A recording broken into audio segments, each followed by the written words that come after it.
Get a check on this Monday morning on gold and energy prices.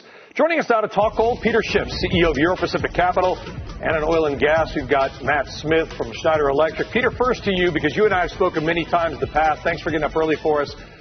You think there's a long-term erroneous view for gold because you believe that people have gotten in for the wrong reasons short-term. Give us your long-term take and tell us what you think has happened in the gold market in the last year or so.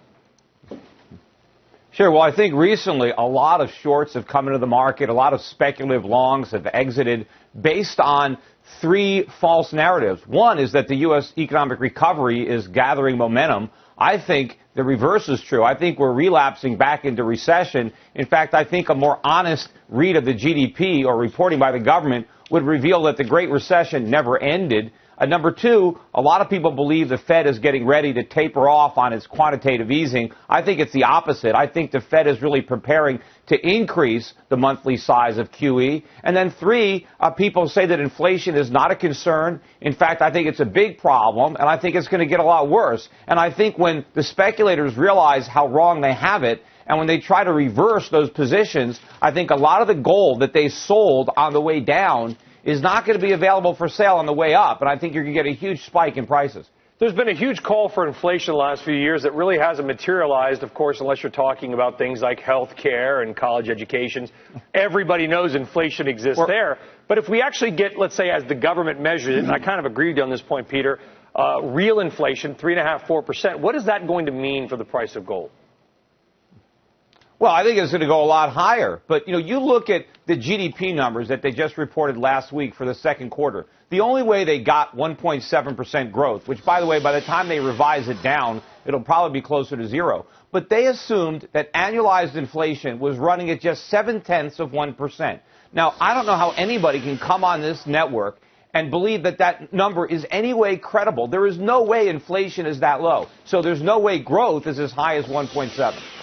All right. Look, Matt, I want to bring you in this conversation as well because a big part of the inflationary story, of course, is oil. I mean, oil is not just what we put in our car. It's used in so many different products. I kind of agree with Peter's point about inflation, but give us a check on the oil markets. Tell us where you see oil going, higher or lower in the next month or so.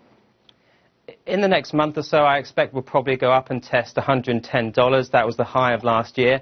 That said, with all the geopolitical tension that we're seeing just in the last day or so, all bets could be off if we do see some sort of coordinated attack on that front. Yeah, Andrew, Becky, and I, we've all been talking about these terror threats and why the stock market maybe isn't reacting more this morning. We're also not seeing that in the oil market. How come? Well, that's right. Well, it is just murmurs and rumors at the moment. However, we are seeing unrest in Bahrain, in Yemen, and if we do see any sort of increase in violence on those fronts, their proximity to Saudi Arabia could really just spike prices higher.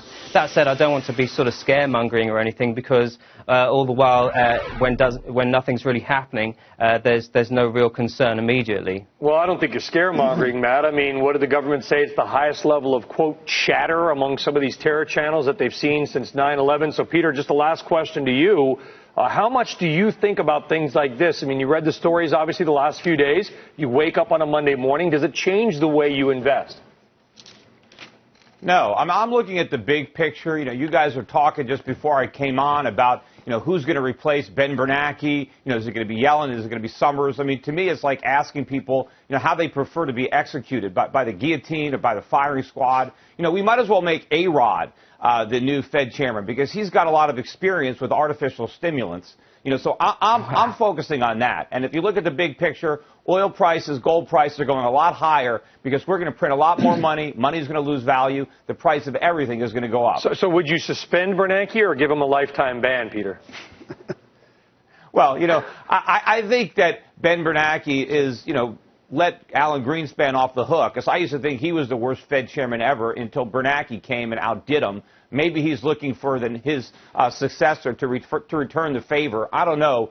But, I mean, if you're a gold bull, and I guess he's done you a good favor, but if you care about the country, which I also do, I think he's done an incredible disservice to the nation. I think what he should have done is applied the discipline. He should have never done the quantitative easing. He should have raised interest rates. He should have refused to subsidize all this government spending, and he should have forced the free market restructuring that this economy badly needs. Instead, Peter, all we did is postpone the pain, a lot and of people unfortunately we exacerbated all of the problems. A lot of people and so as a result, the crisis a lot of people look at Bernanke as a hero for what he did back in 2008. I know you have problems with quantitative not easing. even close. Not even close, Becky. No, a lot of people do.